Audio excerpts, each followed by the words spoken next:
the narrative we're getting in India because of social media is that there's a Hindu genocide going on in Bangladesh. What's the truth behind that statement? Two, how come this issue that began as a quota system related issue turned into a Hindu genocide? I'll let you kind of give us modern day context as well as answer this question. And is it truly a Hindu genocide? Look, the word genocide actually has specific legal implications in public international law. But is there currently violence being committed against Hindus as a result of these protests and the ouster of Sheikh Hasina? The answer is categorically yes. What's interesting, though, is that, again, this should not be surprising to anyone that really understands the dynamics of Bangladesh. So if you go back again to 71, the genocide, and I can use that word confidently for 1971, the genocide being perpetrated by not just the East Pakistani army, or not just the West Pakistani army, but also certain sections of East Pakistani or Bangladeshi society, was directed against Bengali intelligentsia broadly, whether they were Hindu or Muslim, and then specifically against the Hindu minority.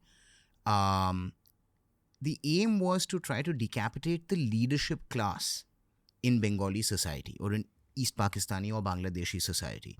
And for a long time now, the Hindus of Bangladesh have, had certain successes commercially or in terms of education, and they've been amongst the educated classes, etc. And so there was a lot of this double identity of you're a Hindu and you're an elite that led to the genocide that we genuinely did see, but broadly against the Bangladeshi people rather than specifically directed at the Hindus. There was excessive ferocity directed at the Hindus by the Pakistani army back in 1971. What's interesting is that that section of Bangladeshi society that supported the army in the genocide being committed on its own people were a group known as the Razakars. Now, these individuals expressed effectively an Islamic ideology and believed in the supremacy of Islam, were against the kind of secular ideology of the Awami League, which was the political party of Sheikh Mujib. So even though the broad Bangladeshi independence movement was meant to be secular since it was being led by Sheikh Mujib, there was this Islamic ideological stream within Bangladeshi society as well. Can we just pause a little bit for a bit of a recap? So West Pakistan is trying to impose Urdu on East Pakistan, which is modern day Bangladesh. West Pakistan is committing atrocities in East Pakistan on Bangladeshi elite as well as Bangladeshi Hindus. Fair to say? Please correct me. No, that's absolutely accurate. Okay. I think national identity became a bone of contention for the average Bangladeshi. That's what started their freedom struggle from Western Pakistan. The Indian Army went and helped East Pakistan, which is Bangladesh, in 1971, helped liberate the country. Parallelly, within Bangladesh, there are effectively two factions. One is led by Mujibur Rahman, which is the Awami League. And the second, which is referred to as the Razakars. That's right. Is the slightly more extremist version. I think Sheikh Hasina recently had a statement where she said that if we don't keep the reservation quota for our freedom fighters, should we keep it for the Razakars? And that's what caused a big stir. Precisely. The thing is, I do wish to know where this angle of masses versus classes comes up in Bangladesh. Why was this even a thing? Well, I mean, Ranveer, in general, I think you'll find that society, well, anywhere, is pretty unequal. But if you also have a society that feels immobile, that feels sclerotic, that feels oppressive, populist movements you can see are now rising up really all over the world. And again, you can go back in history to see that this shouldn't surprise no one. Right from the French Revolution to the US Civil War or the English Civil War, populist reactions to misgovernance, and sometimes not even misgovernance. Sometimes it can be a series of unfortunate circumstances. A plague and a drought and a natural calamity just leads to the experience of a population being unbearable, and you have this mass uprising. And typically there's an undercurrent of dissatisfaction, and then you have someone that arrives as either a charismatic leader or some precipitating incident like Sheikh Hasina's statement that you just referred to, or with the UK riots, the murder of those three young girls that caused a lot of the seething frustration that had somehow been bottled up to explode all of a sudden. And so, it's in the case of Bangladesh, I think the point that I was making, and I'm glad you went to the quick history of partition, etc., because I think it's important, again, as Indians, as we're trying to figure out, what went wrong in Bangladesh, because Sheikh Hasina was an ally, and, we believed that that was a legitimately elected democratic government with the support of the people. Really, what's gone wrong? I'll point to a couple of things. I mean, note first that during partition, East Pakistani population obviously had a sufficiently powerful Muslim identity to want partition. And they seemed, in fact, to be quite supportive of Pakistani identity, despite the fact that they're a split nation with India in between, despite their close relationships with West Bengal or the rest of India, etc. So there's always been a powerful national identity possible to be built in Bangladesh as well around religion.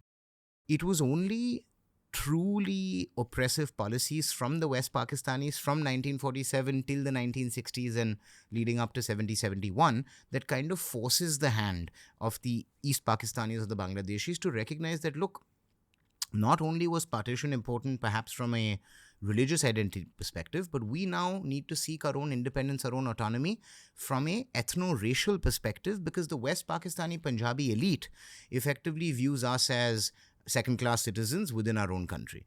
That didn't necessarily mean that the East Pakistani population was very pro-Indian or very pro-Hindu or very secular. You see, so a lot of this ends up getting confused in the minds of Indians because we've gone and helped liberate Bangladesh. There's almost a sense that there must be such gratitude in Bangladesh for their Indian support. But just note what's happened in a matter of days, right? You have a 15-year government that has, fallen overnight. You have not just that, but Sheikh Mujib's old house having been burned down that had been converted to a museum. You have also the destruction or the vandalism of the famous statue in Dhaka that commemorated the surrender of the East Pakistani army, which in many ways is commemorating the birth of Bangladesh. So what exactly is the ideology that is expressing itself on the Bangladeshi streets today that seems to almost hate everything to do with the birth of Bangladesh itself? And so that obviously is a question that only time will answer in terms of, which government actually forms and how that government runs itself and what governance looks like in Bangladesh. I think it's fascinating that Mohammed Yunus has been announced as a, provisional leader of Bangladesh, because he's had a storied career in the West and he's had a storied career in academia and has obviously revolutionized microfinance and all of that. But to what extent is he a man that can control the rabid crowds that, have been roaming the streets of Dhaka and other parts of Bangladesh remains to be seen. Okay. I think Think School made a video on Bangladesh where he spoke about how in 1971 there was also a refugee crisis that India had to face. Of course. And we're likely looking at another refugee crisis at this point. But the thing is, in 2024, it'll cost us upwards of $700 million a year to be able to handle that influx of refugees. So this problem is going to affect India from an economic perspective in a huge way. We just need to anticipate that. You're absolutely right. I mean, we weren't addressing the 71 conflict in detail, but yes, absolutely, we had a terrible refugee crisis in 70-71. India was a very different place back then, that, we were barely able to feed our own people. So to be able to handle that level of influx of refugees back then was truly debilitating. And so in many ways, our humanitarian intervention in Bangladesh was also born out of necessity. That said, I'll draw two distinctions with the scenario in 2024. One is that I would be surprised if there's a general influx of the general Bangladeshi population. Because there doesn't seem to be the East Pakistan, West Pakistan dynamic, obviously, anymore, where there's a genocide being committed effectively by Punjabis against Bengalis, which is what was going on in 71. And instead, I think what you might see, which again should be unsurprising, is the draining of the minorities.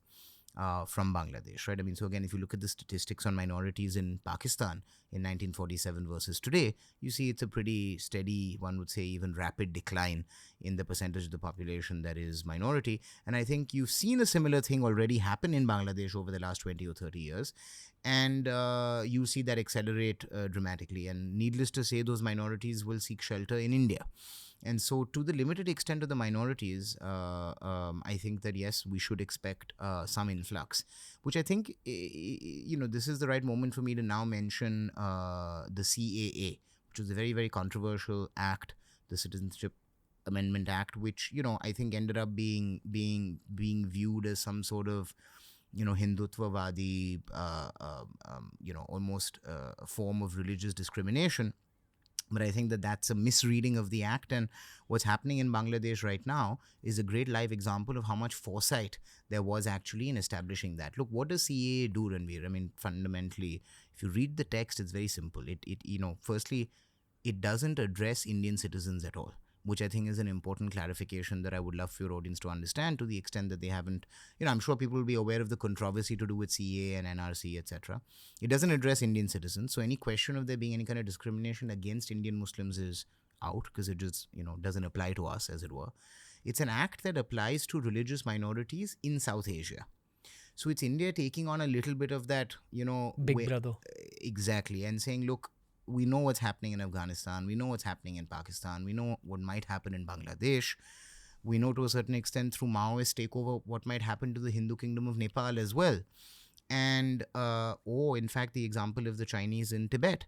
And so, what CAA does is it creates a list of these religious minorities and says that if there is persecution on the basis of religion that is occurring in our neighborhood, India will be a safe haven for those religious minorities in those countries.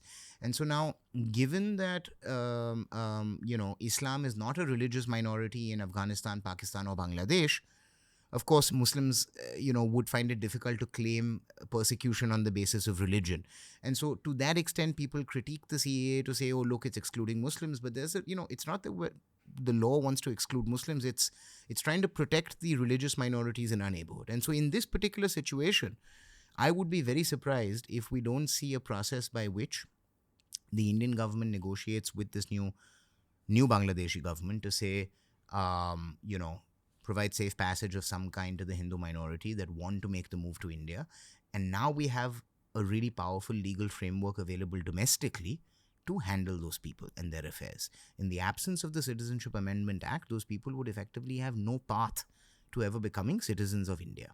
And so they'd be stuck with refugee status effectively forever, which has happened to a lot of such minorities in the last 50 or 60 years as well. So I don't think that we'll see the kind of refugee crisis that we saw, in 70-71. I think that India's capacity and capability to handle it is far greater than 50 years ago in 2024. And we now have a solid legal framework to say minorities actually have, a route to citizenship in India. Okay. Do you think we'll actually see some kind of a migration of Bangladeshi Hindus in the coming 6 months? Look, in general, Ranveer, these moments of regime change anywhere in the world are very fraught moments. It's a bit of a tinderbox. It all depends on whether a number of things now head towards stability or total chaos. There's a number of examples globally of situations like this that end up devolving into utter anarchy in a country, with the rise of, warlords and criminal gangs, and the writ of the state starting to reduce to the major cities, and entire parts of the country kind of, a live example, I mean, with the, in Burma, the rebels in Burma now control something like 30-40% of the territory of the country.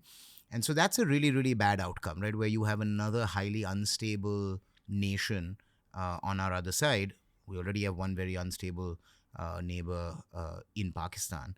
And so, if that's the situation, then you might see a more heavy-handed intervention from India in order to really kind of actively go and facilitate the arrival of these people on a fairly short window. Like the Indian military will be sent in. Okay, again, this is very speculative, so I can draw, these are all probabilities. Again, I think that people exaggerate the ease with which countries intervene, so I wouldn't be surprised if India is quite conservative in its approach and is not going to have any knee-jerk reactions. You can see there's largely been studied silence from our government about everything that's been going on, other than some soft messages of support for Sheikh Hasina and obviously allowing her to land in Delhi. But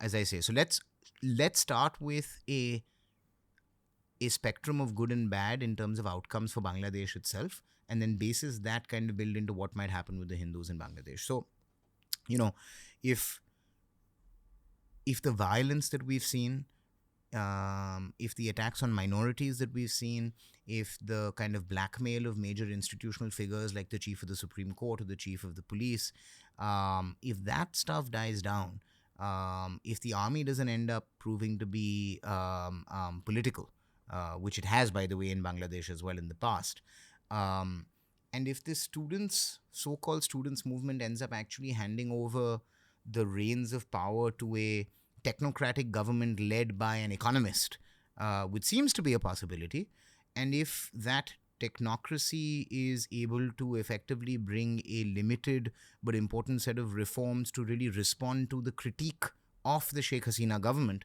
this might end up being a relatively peaceful transition of power, where, at the grand scale of things, it sounds barbaric to say this, but 400 or 500 deaths seem like we've gotten away with a relatively non-violent or peaceful transfer of power. On the other hand, if these mobs in the streets of Dhaka continue to wield power and start to, continue to dispense kind of mob justice, and really don't allow this provisional government to function effectively, if that populist movement kind of decides to hold the new government to ransom on every policy issue, or begins some wanton violence across minorities and across businesses, etc., you might see a country that's very, very quickly deteriorating into, as I said, a state of chaos and anarchy. It's in that scenario that one could imagine India needing to intervene in some way to protect minorities. Now, what's interesting again is that in the absence of the kind of internal legal framework, we wouldn't even have a good set of processes to follow once these people are in, once we manage to go and bring them into our country. So I think it's actually really important that we have that legal framework in place. There's enough under public international law that allows India to officially claim humanitarian intervention as its reason for going into Bangladesh. So please don't discount the possibility entirely. Do I expect war with Bangladesh? No, I don't. I don't think that the Bangladeshi army wants to go to war against India. I don't think the Bangladeshi government wants to do that. But as I say, in case formal systems of authority fail in Bangladesh and our minorities, or their minorities, I should say, are in serious threat, it's not impossible that you might see some sort of a military intervention purely from a minority protection perspective being executed by India. If you enjoyed this clip from the Ranveer Show, we've uploaded a ton of other clips related to a ton of other topics. So explore the channel because there's something for everyone.